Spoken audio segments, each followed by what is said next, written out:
참 예수님이 속히 오셔서 우리가 죄가 없는 곳에 살게 될 수만 있다면 얼마나 좋겠습니까?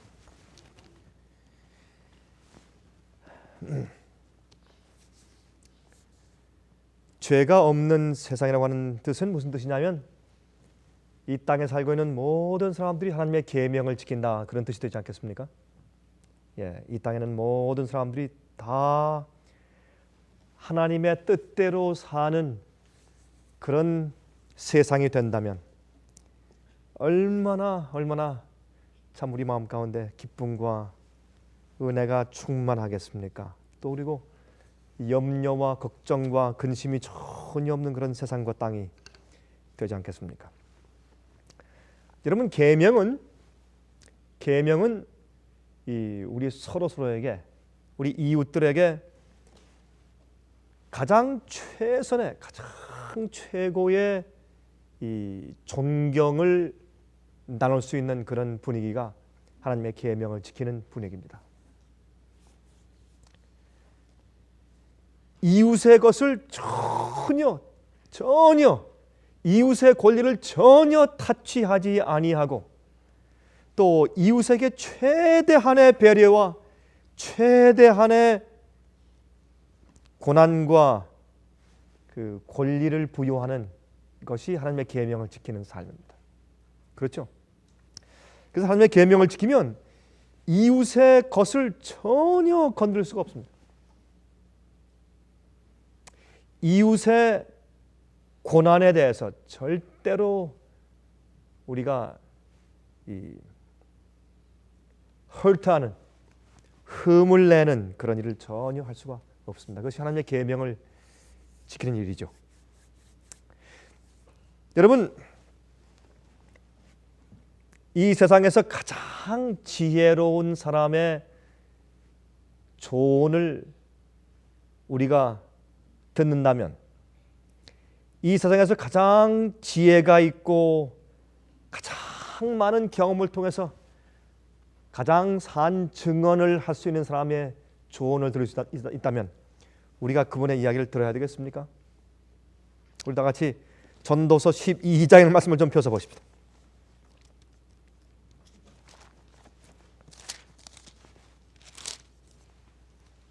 전도서 12장 13절과 14절 있습니다. 이 세상에서 가장 큰 지혜가 있었던 분이 우리에게 하는 조언의 말씀을 우리가 과연 들어야 할까요? 한번 읽어보십시다. 전도서 12장 13절입니다. 일의 결국을 다 들었으니, 다시 말해서 이 전도서 1장부터 12장까지의 모든 말씀을 전부 다 한 다음에 그 끝으로 그러므로 일의 결국을 다 들었으니 내가 당신들에게 하고 싶은 이야기를 다 들었으니 하나님을 경외하고 그 무엇을 지키라 그랬습니까? 그 명령을 지킬지어다. 이것이 사람의 본분이니라 그랬습니다. 일의 결국을 다 들었으니 하나님을 경외하고 그 명령을 지킬지어다. 이것은 물론 영어로 표현하기를 하나님의 계명을 지킬지어다 그랬습니다. Keep His commandments. 일의 결국을 다 들었으니, 이 솔로몬은 인간 역사 가운데서 가장 현명한 자였다고 성경은 말을 합니다. 가장 지혜가 많이 있었다고 말을 합니다. 이 지혜는 타고난 지혜가 아니고 그가 하나님께 꼭 한 가지 간절히 간구할 수 있는 그런 기회를 얻었을 때 그가 어떤 것도 구하지 아니하고 그가 왕으로서 택함 받은 다음에 하나님께, 하나님, 내가 하나님께서 택하신 이스라엘 나라, 주님의 성민, 택한 백성, 주님의 진리를 보존하고 가지고 유지하는 백성, 주님께서 그 일을 위해서 택하시고 이제 만드신 백성, 일으키신 백성, 갈대아 우르에서 아브라함을 불러내신 그 이후인 그 백성, 모세를 통해서 애굽에서 출애굽해 내오신 그 목적이신 그 백성, 그 이 이스라엘 백성들을 내가 치리하는 왕이 되었습니다. 하나님, 이 일을 할 수 있게 주님께서 내게 은혜를 주셔야 합니다. 그거 안 하시면 나 할 수 없습니다. 하나님께서 내가 무엇을 원하느냐? 내게 지혜를 달라고. 그게 이제 하나님께 구했지 않습니까? 근데 이 하나님께로부터 받은 그 지혜 때문에 그가 18세 때에 왕좌에 올랐고, 오빌에서 금을 많이 사왔고, 스페인에서 은을 사왔으며, 아라비아에서 보석들과 향품을 많이 가져왔고, 인도에서 상아를 수입해왔고, 매일 그의 식탁에서 양식을 먹는 식객의 숫자만 1만 명이었어요. 매일 이제 그가 주는 음식을 먹는 식객만 1만 명. 매년 수많은 금과 은과 다른 보석들의 조공들이 외국으로부터 밀려 들어왔습니다. 시바 여왕이 그의 부를 보려고 왔다가 다 보지 못하고 놀라서 돌아갔다 그랬어요. 그는 잠언을 300개를 짓고 읊었습니다. 그리고 노래를 1005개나 작곡하고 작사했습니다. 세상에서 가장 지혜로웠던 자가 인생에 대해서 결론적으로 하는 말이 전도서 12장 13절과 14절입니다. 자, 그러면 우리가 그분의 조언을 좀 들어볼까요? 들어볼 만합니까? 예. 그가 말하기를 일의 결국을 다 들었으니 내가 인생 내 늙을 때까지 내 모든 생활의 경험을 다 이루었고, 내가 깨달은 모든 인생의 지혜와 내가 깨달은 모든 내 마음속에 사무치는 그런 의미를 전부 얘기했으니 이제 결국 내가 결론적으로 한마디로 줄이면, 그러므로 모든 것이 헛되니 해 아래 있는 모든 것이 다 헛되다. 지혜로운 것도 헛되고 어리석은 것도 헛되고. 여러분, 저는 이 전도서를 읽으면서 제 마음 가운데 가장 충격적인 이야기는 지혜로운 것도 헛되며, 그 말이 그렇게 충격적이에요. 그렇죠? 그가 그렇게 간구해서 하나님께로부터 받은 그 지혜 말이죠. 이 세상 어느 것보다도 가장 중요하기 때문에 그가 구한 그 지혜. 여러분, 지혜만 있으면, 사실 돈보다 더 중요한 것이 지혜죠. 지혜만 있으면 돈을 벌 수 있으니까. 지혜만 있으면 건강할 수 있고, 지혜만 있으면 성공할 수 있고, 지혜만 있으면 이 땅에서 가장 성공적인 삶을 살 수 있기 때문에 그런 지혜를 구했습니다. 그가 왕으로서의 잘 치리할 수 있는 능력을 구하기 때문에 지혜보다는, 물론 그것도 중요했겠지만, 그러나 그는 알기를 이 세상에서 성공할 수 있는 가장 중요한 비결은 지혜가 있는 것이라고 이야기했습니다. 그래서 그는 그 지혜를 가지고 모든 걸 다 해보았어요. 여러분, 그 전도서 12장 가운데 그가 열거한 것들이 무엇입니까? 내가 이 세상에서 못 해본 것이 없다. 내가 다 해보았다. 후처 후궁도 몇 명이지만은 내 주위에는 여자만 1000명이다. 1000명. 내 마음 가운데 좀 화평이 있고 좀 즐거움이 있을까 해서 내가 이 왕으로서 해볼 만한 그런 게임과 놀이와 즐거움과 풍악과 할 것 내가 다 해보았다. 또 그것도 모자라서 혹시 저 범인들이, 그저 평범한 사람들이, 못 배운 사람들이, 아니면 없는 사람들이 무엇 가지고 즐겁게 살까, 그걸 가만히 지켜본 다음에 그것도 내가 다 해보았다. 그런데 소용이 없었다. 다 헛되고 헛되니. 내가 아주 훌륭한 건축물을 짓고 아름다운 그런 예술품들을 만들어서 내 마음 가운데 충족한 만족한 보람을 얻으려고 했었지만 그것도 다 헛되다. 내가 돈을 많이 벌어보았고, 내가 많이 업적을 이루어보았고, 내가 땅을 많이 차지해보았고, 창고에 많은 것을 다 들여보았고, 할 것을 다 해보았지만은 가장 아름다운 여자를 내가 구해보았고, 그러나 소용이 없다. 공부도 많이 해보았지만 공부 많이 하는 것은 피곤한 것이고, 그렇죠? 그 이야기는 제 마음 가운데 위로가 됩니다. 책을 짓는 것은 끝이 없고 많이 공부하는 것은 몸을 피곤케 한다. 그 말이 맞습니다. 맞습니다. 그래서 결국에 가서 그가 말하기를 하나님을 경외하고 그 명령을 지킬지어다. 이것이 사람의 본분이냐, 하나님은 모든 행위와 모든 은밀한 일을 선악간에 심판하시리라. 다시 말해서 하나님 앞에 오늘 내일 아니 지금이라도 당장 하나님의 보좌 앞에 설 수 있도록 사는 그 삶이 가장 행복한 삶이라는 것입니다. 하나님의 계명을 지키는 삶만큼 행복하고 즐거운 삶이 없다는 겁니다. 그것이 가장 행복하고 가장 보람된 삶이라는 겁니다. 그의 이야기는. 여러분, 우리는 좀 하나님의 계명에 대해서 친근한 감을 좀 느껴야 합니다. 우리가 하나님의 계명, 율법하면 금방 어이구 율법주의, 또 지키라고 한다, 또 순종하라고 한다, 또 완전주의, 어이구 또 뭘 하라고 또 하겠지. 하나님의 계명과 율법만 언급하면 사람들이 그만 깜짝 놀랍니다. 계명이란 그 단어 자체가 우리에게 부담을 줍니다. 여러분, 그러나 이 세상에서 가장 지혜로웠던 그 지혜가 하나님께로부터 받은 그 지혜를 가지고 가장 지혜롭게 산 일생 동안 살다가 맨 마지막에 그 책 끝에서 말한 이 솔로몬 왕의 이야기는 뭐냐면 계명을 지키라는 겁니다. 계명을 지키는 것이 가장 행복한 삶이고 가장 평화스러운 삶이고 가장 보람 있는 것이고 가장 마음 가운데 행복과 평안이 있는 삶이라고 말입니다. 그것밖에는 없다 그렇게 말을 합니다. 그가 결국에 가서. 그래서 우리는 이 계명이란 단어를 우리가 이해할 때 우리 마음 가운데 친근감이 있어야 합니다. 친근감이 생겨야 돼요. 계명 그러면 어이쿠 어떤 표준, 높은 표준, 또 우리의 부담, 걱정, 우리의 의무, 그것보다 계명하면 우리 마음 가운데 계명이 참 좋아서 내가 주야로 주의 율법을 묵상하나이다. 누가 한 얘기입니까? 다윗이 한 얘기입니다. 내가 주야로 주의 율법을 묵상합니다. 주의 율법은 내 영혼을 소생시키나이다. 그것도 다윗이 한 말이에요. 시편 19장. 그렇죠? 주의 율법은 내 영혼을 소생시킵니다. 내 영혼을 거듭나게 합니다.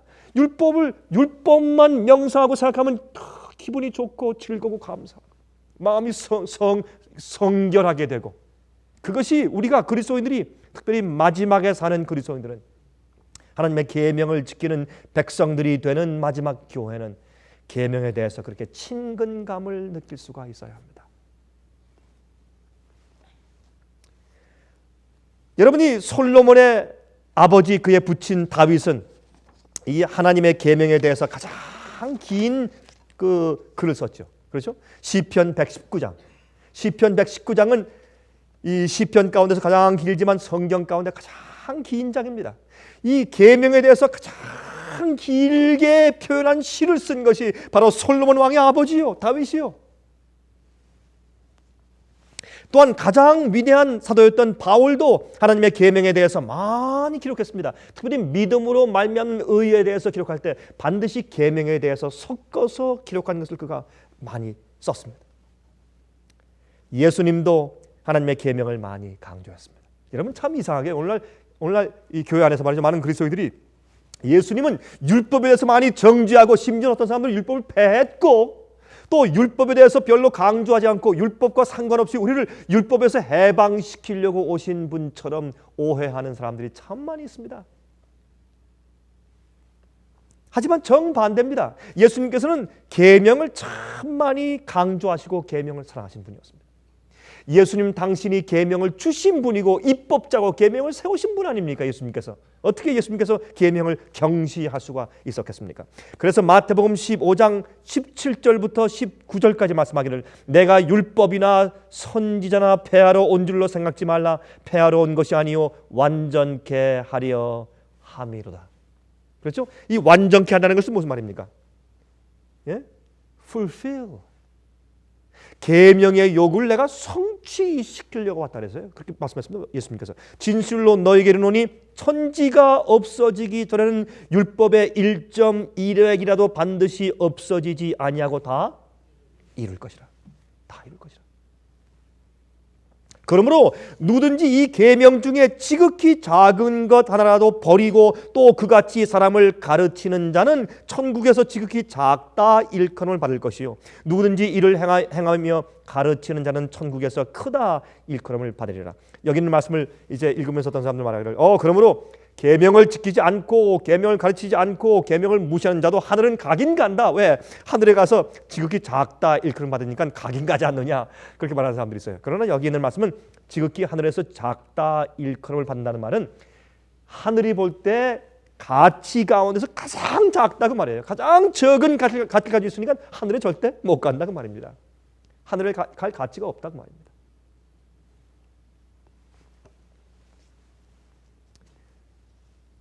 또한 마태복음 22장 37절부터 40절까지 있는 말씀에 이런 말씀이 있죠. 우리 다 이 말씀을 좀 펴서 읽어보십시다. 마태복음 22장입니다. 마태복음 22장 37절부터 40절까지 있는 말씀을 좀 읽어보십시다. 이런 말씀이 있습니다. 한 율법사가 예수님께 지금 물었죠. 그렇죠? 36절부터 선생님이여 율법 중에 어느 계명이 크니까 그랬습니다. 그때 37절부터 예수님께서 답변하십니다. 예수께서 말씀하시되 내 마음을 다하고 목숨을 다하고 뜻을 다하여 주 너의 하나님을 사랑하라 하셨으니 이것이 크고 첫째 되는 계명이요. 이것은 이미 구약 성경 가운데 있는 말씀이었죠. 그렇죠? 신명기 6장 5절에 있습니다. 여러분 이제 기회 있으면 찾아보십시오. 신명기 6장 5절 보면 이미 모세가 이 말씀을 했습니다. 예수님께서 성경에 있는 말씀을 빌려다가 풀이하셨습니다. 이것은 이제 10계명의 첫째 계명부터 넷째까지 계명에 대해서 풀이한 말씀이죠. 온 마음과 목숨과 뜻을 다하여 주 하나님을 사랑하고, 이것이 첫째 되는 계명이고, 두 번째 39절 둘째는 그와 같으니 내 이웃을 내 몸과 같이 사랑하라 하셨으니, 이 두 계명이 온 율법과 선지자의 뭐라고요? 강령이라. 여러분 강령이 무슨 말입니까? 강령은 요강 아니면 줄거리, 가장 중요한 요점, 그런 뜻이죠. 다시 말해서 여러분 율법과 선지자가 무슨 말입니까? 율법과 선지자, 이건 구약 성경이란 말이에요. 구약 성경. 예수님께서 계실 당시엔 신약 성경이 없었죠. 그러면 율법과 선지자, 그 말은 뭐냐면 10계명을 포함해서, 10계명이 들어있는 모든 말씀을 포함해서 창세기부터 말라기까지 모든 구약 성경의 전체 요강을 전부 다 통틀어서 두 가지로 나누면, 다시 말해서 10계명, 이제 질문한 말씀 10계명을 줄이면 그 말씀과 또 통틀어서 선지자들의 말씀과 모세 율법, 모세 오경까지 전부 다 포함해서 구약 성경을 전부 줄이면, 사실 구약 성경에 있는 모든 말씀은 무엇을 중점으로 말씀하신 것인가? 하나님의 계명을 풀이한 것이고, 주님의 계명을 주의로 해서 일어나는 선악관의 대장투를 쓴 것이 이 구약 성경의 역사인데, 그 구약 성경의 중심 사상과 또한 10계명을 두 가지로 줄이면, 첫째는 하나님 사랑하고 두 번째 이웃 사랑하고, 그렇게 말씀했습니다.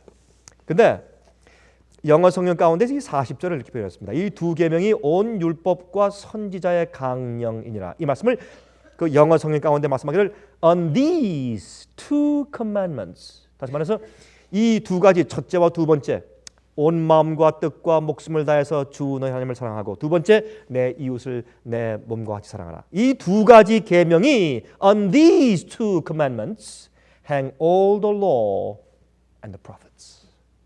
모든 선지자들의 글과 모든 율법들이 이 두 가지 계명 위에 걸려 있다, 그런 말입니다. 옷걸이에 옷이 걸려 있는 것처럼. 예? 다시 말해서 모든 성경에 있는 말씀들은 이 계명의 이 두 가지 사상에 걸려 있단 말입니다. 하나님의 계명이 빠져버리면 모든 성경에 있는 율법과 선지자의 가르침이 무가치합니다. 목적을 잃어버립니다. 중심 사상을 잊어버립니다. 여러분, 어떤 사람은 이 10계명을 이렇게 쉽게 풀이해서 썼습니다. 한번 들어보십시오. 이 10계명이 우리에게 얼마나 친근해야 하며 10계명이 얼마나 좋은 것인지, 10계명은 얼마나 아름다운 것인지, 이 계명이 우리에게 얼마나 큰 유익이 되며 이것이 없으면 우리가 살 수 없으며 이것은 우리 구원의 초점이며 이 계명은 무거운 것이 아니고 이것은 우리의 의무감을 가져가는 것도 아니고 이 계명은 우리에게 어떤 부담을 주는 것도 아니고 계명은 우리에게 무서운 것도 아니고 계명은 우리의 높은 표준 때문에 우리를 억누르게 하는 그런 것도 아니고 계명은 우리 가까이 있어서 우리 영혼을 소생시키고 우리를 거룩하게 만들고 우리를 하나님께 가까이 이끌어가는 참으로 아름다운 것을 우리 마음 가운데 생각하고 친근감을 느끼게 할 것입니다. 어떤 분이 이 십계명에 대해서 이렇게 썼습니다. 한번 들어보세요. 모든 것들 위에 하나님만 사랑하시오. 그리고 나무나 돌들에게 경배하지 말고 또한 하나님의 이름을 헛되게 부르거나 사용하는 일을 거절하시오. 안식일에 쉼을 갖는 일을 주의 깊게 유지하고 항상 당신의 부모님들을 존경하시오. 인간의 생명을 항상 거룩하게 여기고 당신의 선택한 배우자에게 충성스러우시오. 크든지 적든지 간에 훔치는 일은 절대 하지 말아야 하며 이웃의 행동에 대하여서는 항상 진실되게만 보고하며 이기적인 탐욕의 마음은 버리도록 하시오. 좋습니까 여러분? 얼마나 좋아요? 여러분 이렇게 한마디로 십계명을 하면 이거 쭉 써서 보세요. 산문시처럼 얼마나 좋아요? 이런 문구가 없으면 우리가 살 수가 없어요. 세상에서 이 계명이 없으면 우리는 세상에서 살 수가 없어요. 계명이 있기 때문에 우리가 살 수가 있는 것이지. 계명이 있으니까 서로 사랑하고 용서하고 존중하고 보호하고 서로의 권리를 유지하고 하는 것이 계명 때문에 그렇습니다. 온 세상 나라에 헌법이 있고 도덕률이 있고 윤리와 가치관이 있는 것은 십계명의 가치에 근거한 것입니다. 그러므로 주님의 계명은 아름다운 것입니다. 여러분 그래서 하나님의 계명은 하나님의 성품을 눈에 보이게 나타낸 문서입니다. 여러분 그래서 우리가 성경에서 계명 하나님의 계명 십계명 할 때 우리가 계명 소리가 우리 귀에 떨어지자마자 우리 마음 가운데 이렇게 미소가 나올 정도로 우리 마음이 차분하고 아주 기분이 좋고 아주 편해질 정도로 십계명에 친근감을 갖는 사람들이 되도록 하십시다. 십계명은 좋은 것입니다. 아름다운 것입니다. 감사한 것입니다. 십계명은 우리의 부담이 아닙니다. 십계명은 좋은 것입니다. 왜 교회에 그렇게 십계명에 대한 이상한 가치관이 생겼는지 모르겠어요. 여러분 성경에 말씀했습니다. 하나님은 진리요. 동시에 하나님의 율법은 진리요. 그렇죠? 하나님은 의로우시다고 그랬어요. 또한 성경은 하나님의 계명은 의롭다고 그랬어요. 또한 성경은 하나님은 거룩하다고 그랬습니다. 또한 하나님의 계명은 거룩합니다. 그래서 하나님의 속성과 계명은 똑같습니다. 가만히 보면 또 성경을 말씀하기를 하나님은 완전하시다고 공포합니다. 또한 성경은 하나님의 계명은 완전하다고 말합니다. 또한 성경은 하나님은 영적이시다고 말해요. 또한 성경은 하나님의 계명은 영적이라고 선포합니다. 하나님은 영원하시다고 주의 말씀은 선포합니다. 동시에 하나님의 계명은 영원하다고 말합니다. 그래서 하나님은 계명과 같은 것입니다. 계명은 하나님의 속성입니다. 주님의 성품이 계명이에요. 그래서 계명은 폐할 수가 없습니다. 주님 하나님의 창조주가 영원히 존재하시는 시작과 끝이 없는 여호와 하나님께서 없어질 수 있다면 계명도 없을 수 있습니다. 우리가 계명을 존중하는 마음을 반드시 가져야 할 것은 하나님을 공경하는 우리가 피조물이기 때문에 그렇습니다. 한 여인이 말이죠. 옷감을 사기 위해서 상점에 들어갔습니다. 상점에 들어가서 한 옷감을 사려고 이제 이것저것 뒤지다가 한 마음에 드는 색깔의 옷감을 골랐습니다. 골라서 이제 그걸 펼쳐서 이제 옷에 대보고 자 그렇게 이제 불빛에 비춰봤습니다. 그러니까 주인이 와서 말했습니다. 그 옷감이 마음에 드십니까? 예, 참 예쁘고 색깔이 좋아서 마음에 듭니다. 근데 정말 이 옷감을 가지고 옷을 만들었을 때 내가 정말 어울릴지 그것이 궁금합니다. 그랬더니 그 주인이 한 얘기가 손님 저기 들어오면서 저 윈도우 앞에 바로 이 옷감을 가지고 우리가 샘플로 옷을 만들어 놨는데 들어오시면서 그래서 못 보시죠? 한번 가서 보십시오. 가서 보니까 자기가 들고서 지금 마음에 드는 그 옷감을 가지고 만든 옷을 보니까 정말 만들어 놓으니까 이렇게 보는 것보다 정말 아름다워요. 정말 참 좋군요. 이렇게 옷감을 보는 것보다 이 옷감을 가지고 옷을 만들어 놓으니까 너무나 보기 아름답습니다. 그렇게 말을 했습니다. 제가 왜 이 얘기를 할까요? 계명은 좋은 것입니다. 아름다운 것입니다. 눈에 보기에 좋은 것입니다. 그러나 그 계명을 우리가 옷 입을 때, 그 계명이 들어와서 내 속에서 내 성품화되고 내 속에는 내 마음을 꼴지울 때 정말 아름다워지는 것입니다. 그래서 우리가 계명으로 옷 입는 것입니다. 여러분 잘 들어보세요. 예수 그리스도의 의를 우리가 옷 입는다. 그렇죠? 믿음으로 말미암는 의. 그러면 예수 그리스도의 의의 옷을 내가 입는 것이죠. 그러면 예수의 의의 옷을 입는다. 그럼 예수의 의가 뭡니까? 예수님의 의란 말은 righteousness, 옳을 의자 아니에요? 올바르게 행한다는 것이 의예요. 의의 반대는 뭡니까? 죄예요. 죄는 뭐예요? 잘못 행하는 것이죠. 주의 계명을 어기는 것이 죄죠. 의는 주의 계명을 지키는 것이 의예요. 그러므로 내가 예수 그리스도의 의의 옷을 입었다. 칭의 의의 옷을 내가 입혀주신 의 뭡니까? 하나님의 계명의 정신이 내 품성을 이루었다 그 말이 아니에요. 그게 믿음으로 말미암아서 의롭게 되는 것이고 그것이 믿음으로 말미암는 의예요. 의는 하나님의 계명에 따로 떨어져서 독립적으로 절대로 혼자 존재할 수가 없습니다. 하나님은 의입니다. 하나님은 계명의 정신의 바로 그 원본이세요.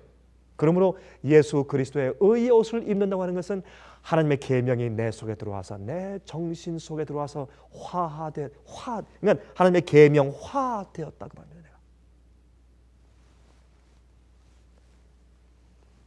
그래서 우리가 계명의 옷을 입어야 합니다. 그게 예수 그리스도의 의의 옷을 입는다는 것입니다.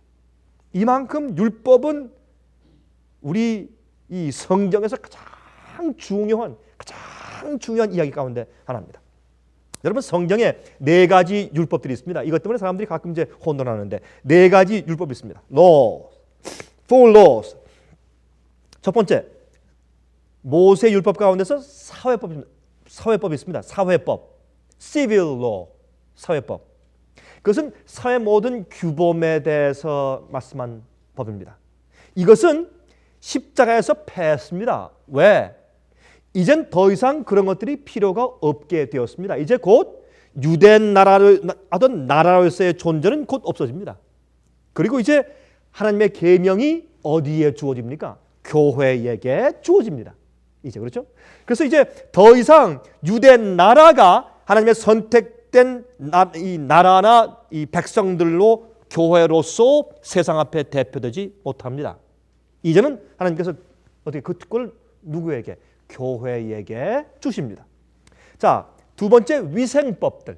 위생법들 가운데는 사실은 우리의 건강 법칙에 좋은 법들이 참 많이 있습니다. 그러나 그것일지라도 모세 율법에 속한 것이었기 때문에 실제로 이것들은 그 나라가 존재할 때까지만 필요했고 그렇지 않을 때는 사실은 필요가 없는 것이었습니다. 세 번째, 의문의 율법이 있습니다. 그것은 의식의 율법입니다. 성소 제도 같은 것들, 또한 절기 제도 이런 것들도 예수님의 십자가에서 실체이신 메시아 예수께서 실제 어린 양이신 예수님께서 실제로 오셨을 때는 더 이상 표상이 필요가 없었습니다. 그러므로 사회법, 위생법칙들, 의문의 율법 같은 것들은 십자가에서 패했다고 성경은 말합니다. 그럼 네 번째 또 법이 있는데 성경에 그것은 십계명입니다. 십계명은 이것은 예수님을 표상하는 법칙이 아니었습니다.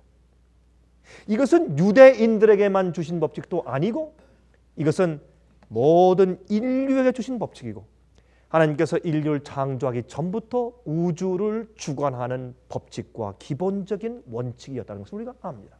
그러므로 십계명은 우리가 패할 수 없는 것인 것을 아는 것입니다. 자, 그러면 법을 주신 이유가 뭘까요? 하나님께서 왜 우리에게 계명을 주셨습니까? 법을 주신 이유, 십계명을 우리가 주신 이유. 첫 번째, 계명을 우리에게 주신 이유는 죄를 알게 하기 위해서 주셨습니다. 그렇죠? 이 로마서 3장 20절에 율법으로는 죄를 깨달음이니라 그랬습니다. 그래서 우리가 계명을 주께서 우리에게 주신 이유는 이 율법을 통해서 우리가 죄를 깨닫습니다. 우리가 죄를 알게 됩니다. 우리 마음 가운데 있는 죄와 우리가 행하는 죄에 대해서 우리가 알게 되는 것입니다. 우리가 죄에 대해서 깨달아야 어디로 갑니까? 예수께 나가서 구세주가 필요가 되죠. 구세주의 필요성을 느끼죠. 그러므로 계명을 우리가 죄를 알게 해주기 위해서 계명을 주신 것입니다. 여러분, 이스라엘 백성들에게 시내산에서 율법을 주신 이유가 뭡니까? 그들은 사실 시내산 위에서 그때 처음으로 십계명을 주신 것은 아닙니다. 우리가 어떻게 알 수 있습니까? 벌써 안식일 계명은 시내산에서 십계명을 주시기 이전부터 만나를 주심으로 이미 프랙티스되고 이미 실행되고 있었죠. 그렇죠? 또 그 전에 여러분 그 창세기 보면 창세기 18장에 하나님께서 말씀하기를 아브라함은 내 계명을 지켰다 그랬습니다. 그러면 이 계명은 그 전부터 이미 있었습니다.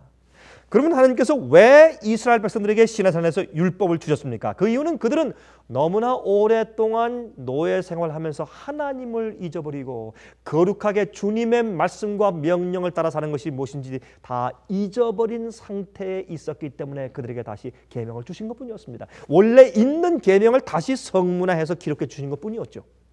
그렇죠? 여러분, 제가 손님을 청할 때 말이죠. 제가 여러분들을 저희 집에 이제 초청할 때 저희 집에 들어오시는 그 문 앞에 이런 사인을 제가 붙였다고 하십니다. 우리 집안에서는 침을 뱉지 마시오. 그 말이 됩니까? 안 됩니까? 말은 돼요. 말은 되지만 그렇게 할 필요가 있습니까? 없습니까? 필요가 없어요. 왜? 여러분들이 저희 집에 와서 침 뱉는 사람들은 한 사람도 없으니까 다 아니까 누가 저희 집에 들어와서 방 안에서 침을 탁탁 뱉겠어요. 여러분, 제가 중국에 가니까 말이죠. 아직도 중국 사람 가운데 그런 사람들이 있어요. 집안에서 말이죠. 그냥 이 바닥이 흙바닥이니까 식사하다가 그냥 침을 탁 뱉어요. 여러분, 옛날에 근데 몇십 년 전에 한국 사람들도 그랬어요. 옛날에 마찬가지였어요. 근데 개몽돼서 그렇죠, 그렇죠?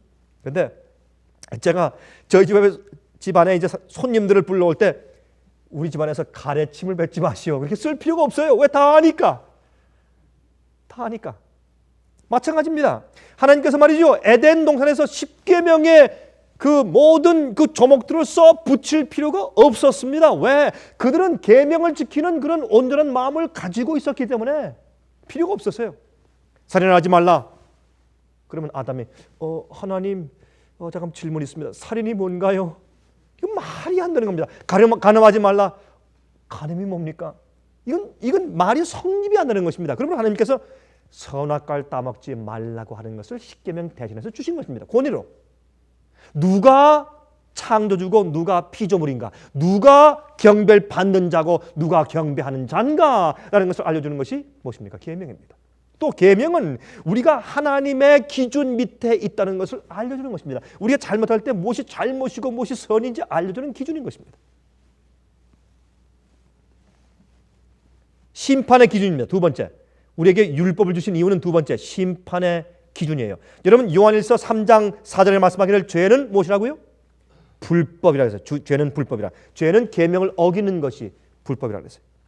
그런데 요셉이 말하기를 내가 어찌 이 죄를 지우려고 그랬어요. 내가 어떻게 주 앞에 여호와 앞에 득죄하려고 그랬어요. 그렇죠?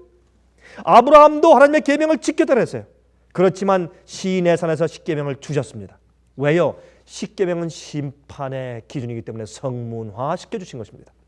여러분, 그래서 야고보서 2장 10절부터 12절 가운데 말씀하기를 누구든지 온 율법을 지키다가 그 하나에 거치면 모두 범한 자가 되나니 간음하지 말라 하시니가 또한 살인하지 말라 하셨은즉 내가 비록 간음하지 아니하여도 살인하면 율법을 범한 자가 되느니라.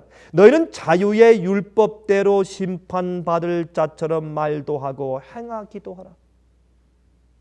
우리가 지금 율법을 범한다고 해서 하늘에서 우리가 계명 범한다고 해서 하늘에서 금방 번개와 뇌성이 치지 않습니다. 금방 심판이 오지 않습니다. 그러나 반드시 무엇이 있다고 했습니까? 심판이 있다고 했습니다. 그러므로 자유의 율법대로 심판받을 자처럼 말도 하고 행하기도 하라. 당장 형벌이 임하지 않지만은 반드시 율법에 따라서 주님께서 심판하신다 그랬어요. 반드시 주님께서 심판하십니다. 심판하시는데 우리 마음속에 있는 동기와 우리의 모든 행동 반경과 행동 거지가 이것이 선한 것인지 악한 것인지 율법으로 주님께서 심판하십니다. 심판의 기준으로 주님께서 율법을 주셨습니다. 세 번째, 율법은 우리를 인도하는 선생입니다. 우리 속에서 죄를 깨닫게 하고 우리의 부족을 알게 해서 우리 마음을 겸손케 해서 우리를 데리고 몽학 선생처럼 누구에게? 예수님께 데리고 가는 것입니다. 구세주가 필요합니다. 죄를 씻고 우리를 용서하시는 구세주가 필요하기 때문에 우리를 인도하는 선생이 되는 것입니다. 네 번째, 율법은 하나님의 사랑을 나타내 줍니다. 우리가 십계명을 가만히 명상하면 그 속에서 하나님의 사랑을 볼 수 있습니다. 여러분, 우리가 다른 사람에 대해서 거짓 증거하지 말라, 그걸 가만히 함상해 보십시오. 얼마나 깊이 있는 이야기인가. 그 말씀을 가만히 우리 마음 가운데 명상하고 생각하면 허튼 소문을 퍼뜨릴 수가 없고, 남을 정죄하거나 비난하거나 잘못된 말을 할래야 할 수가 없습니다. 그 계명 하나가 우리 마음 가운데 다른 내 이웃, 내 아내, 내 남편, 내 자식, 내 이웃사람, 내 친구, 교우, 다른 사람에 대해서, 내 부모, 형제, 자매, 친척에 대해서 남에 대해서 얼마나 존중한 마음을 갖게 하는지 몰라요. 계명은 좋은 것이에요. 계명은 우리 마음 가운데 하나님의 사랑을 나타내고 가르쳐 주는 것입니다. 다섯 번째, 율법이 없으면 행복할 수가 없습니다. 내 옆에 있는 어느 누구가 계명을 범하기 때문에 그 계명을 범하는 죄가 나를 불행하게 만들고 슬프게 만들고, 마음 아프게 만들고 고통스럽게 만드는 것입니다. 우리 주위에 계명을 범하는 범죄가 이렇게 많기 때문에 사람들이 사랑이 식었고 마음 가운데 행복하지 않는 것입니다. 여러분, 최근에 한국의 이혼율이 세계에서 1위가 되었다는 소식을 듣고 제 가슴이 참 메어지는 것 같아요. 세상에 이럴 수가 있습니까? 요즘에 한국에서 말이죠, 한국에서 굉장히 그 바쁜 직종 가운데 하나가 이혼 상담하는 사람이에요. 요즘에 한국에서. 안 그렇겠어요? 세계 1위니까 세계 1위. 50%가 넘었으니까 이제 이건 말이 안 되는 얘기예요. 그러니까 한국에 있는 사람들이 지금 행복한, 뭐 다가 아니지만 참 많은 사람이, 제가 한국에 자주 가니까 제가 보지 않습니까? 한국에 사는 많은 사람들이 정말 행복하지 않아요. 제가 알아요. 피부로 느껴요. 가보면. 왜요? 계명을 어기니까. 계명을 어기니까. 율법이 없으면 우리가 행복할 수가 없습니다. 그러면 우리가 계명, 율법하면, 십계명하면 우리 마음 가운데 친근감을 좀 느끼도록 하십시다. 그건 좋은 겁니다. 계명은 참 아름답고 좋은 겁니다. 또 이 하나님의 계명은요, 원칙이며 최소한의 기준이에요. 거기서 다 끝나는 것이 아니고 거기서부터 아름답게 더 높이 자라서 올라가는 것입니다. 십계명은 그저 기본적인 기준이지 그것이 가장 높은 것이 아니에요. 계명은 하나님의 의와 올바른 것이 무엇인지 우리에게 가르쳐주는 기준이에요. 거기서부터 더 깊게 더 자라고 높이 올라가야 합니다.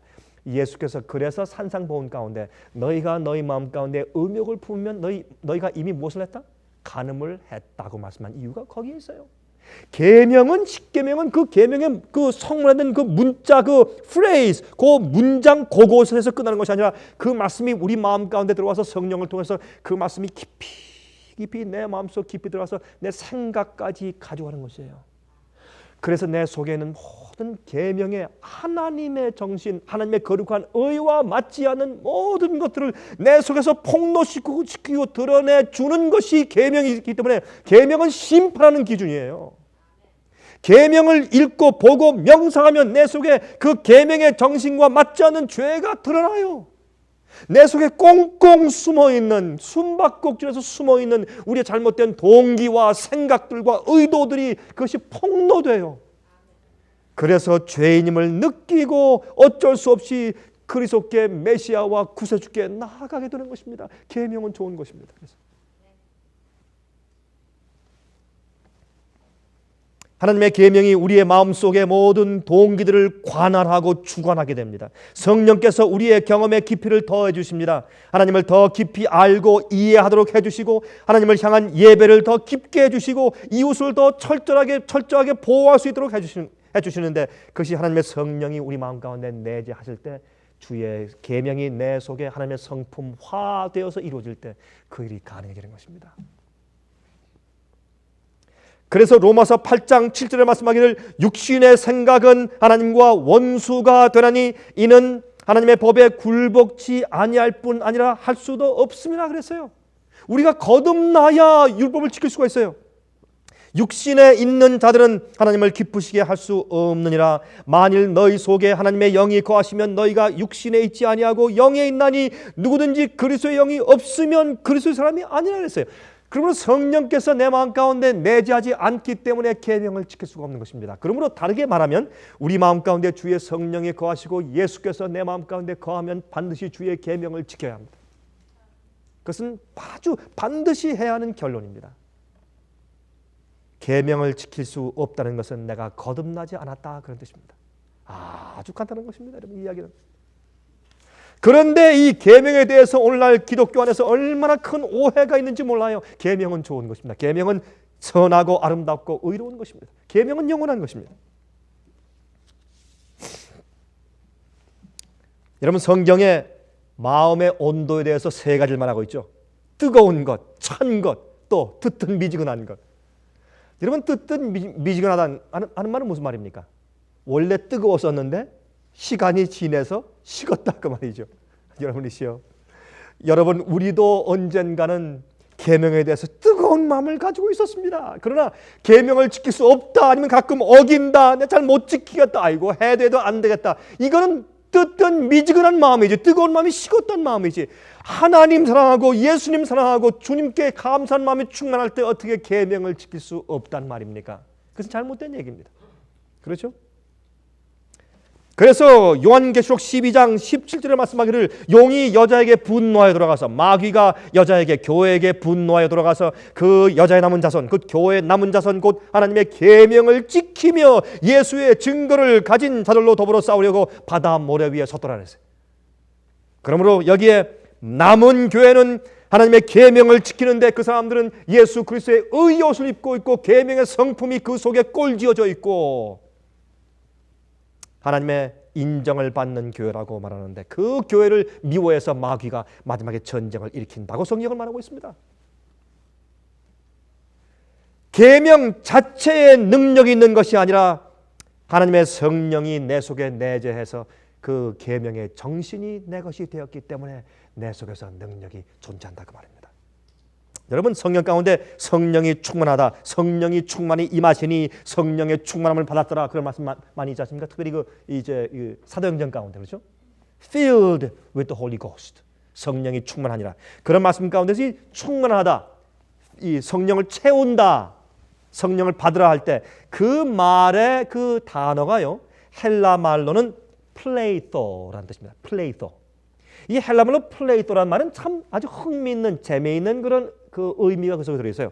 이 성령을 받으라, 성령으로 채워지니라, 성령이 충만하더라 하는 성령 충만한 얘기에 충만하다는 그 말의 뜻의 플레이토의 뜻은 뭐냐면 공급한다, to supply, 그런 뜻인데 무엇을 공급하는가, 이런 뜻이에요. 바다에 돛담배가 떠 있으면 무엇이 불어야 갑니까? 바람이 불어야 가죠. 그 바람이 불다 하는 그런 의미가 내포되어 있어요.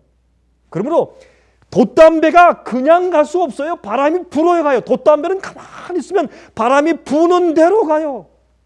힘은 바람에게 있지 돛담배에게 없어요. 돛담배가 아무리 아주 멋있는 모양과 아무리 멋있는, 아무리 좋은 그런 펑션과 기능과 그런 패컬티를 가지고 있다고 할지라도 바람이 불지 않으면 못 가요. 마찬가지로 우리가 아무리 멋있는 그런 우리 몸과 인체와 두뇌와 그런 IQ와 지혜를 가지고 있어도 성령의 바람이 나를 불어야 내가 가는 겁니다. 영적인 삶을 살 수가 있어요.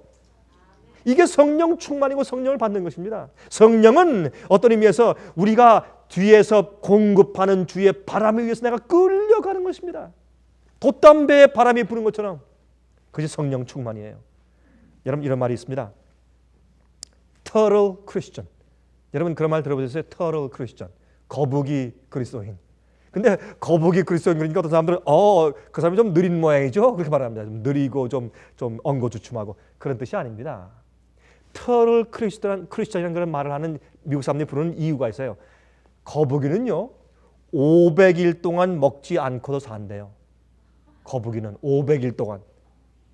그래서 터럴 크리스천이에요. 어떤 그리스도인들은요 1년 내내 말씀 안 읽고 기도 안 해도 살아요. 거북이 그리스도인들. 한 번도 말씀 읽는 것도 없고 기도하는 것도 없고 주 앞에 헌신하고 명상하는 시간도 없는데 잘 살아요. 교회 잘 오고 연금 내고 잘 사는 것 같아요. 그러나 죽었어요. 성령이 없어요. 그러므로 계명을 못 지키죠. 거북이 그리스도인들이 거북이 터럴 크리스천스. 여러분 2살짜리 어린 아이에게 도끼를 준다고 해서 그 아이가 그것을 가지고 남을 자를 수 있는 것은 아니죠. 그 도끼가 경험이 있는 힘센 어른의 손에 들려져야 쳐서 큰 나무가 넘어가요. 마찬가지입니다. 마찬가지입니다. 우리의 패컬티가 우리의 몸과 마음이 성령의 경험이 있는 능력의 성령의 손에 쥐어져야 죄를 치고 마귀를 치고 시험을 치고 이기는 것입니다. 여러분 산상보훈 53페이지에 이런 말씀이 있어요. 참 좋은 말씀이 한번 들어보세요. 산상보훈 53페이지에 율법이 거룩한 것은 분명하나 유대인들은 스스로 이를 지키는 것으로서 의를 얻을 수 없었다. 그리스도의 제자들이 천국에 들어가려면 바리새인의 의와는 다른 성격의 의를 얻어야 한다. 하나님께서는 당신의 아들을 통하여 그들에게 완전한 율법의 마음의 문을 활짝 열면 당신의 아들을 통하여 그들에게 완전한 율법의 마음의 문을 활짝 열면 바로 하나님의 생명, 그분의 사랑이 그들 안에 거하여 하나님의 형상으로 변화됨과 동시에 하나님의 값없는 선물을 통하여 율법이 요구하는 의도 얻게 될 것이다. 우리가 주님의 계명의 마음을 열면 그 계명의 성령의 능력을 통해서 내 속에 들어와 하나님의 형상으로 변화되는 일과 동시에 우리가 칭의된다 그랬어요. 칭의, 의롭게 되는 것입니다. 그러나 바리새인들은 그리스도를 배척하고 하나님의 의를 모르고 자기 의를 세우려고 힘써 하나님의 의를 복종치 아니함으로써 그분의 의를 받아들이려고 하지 않았다. 계명을 그들 속에서 이루려고 하는 방법이 잘못되어 버린 것입니다. 자기의 의를 세우려고 했어요. 예수님께 굴복한 것이 아니고. 예수께서는 청중들에게 하나님의 계명을 지키는 것은 곧 자신들 속에서 그리스도의 품성을 재현하는 것임을 계속해서 가르치셨다. 마지막 시대에 계명을 지키는 백성 되시기를 간절하게 바랍니다. 하늘에 계신 우리 아버지,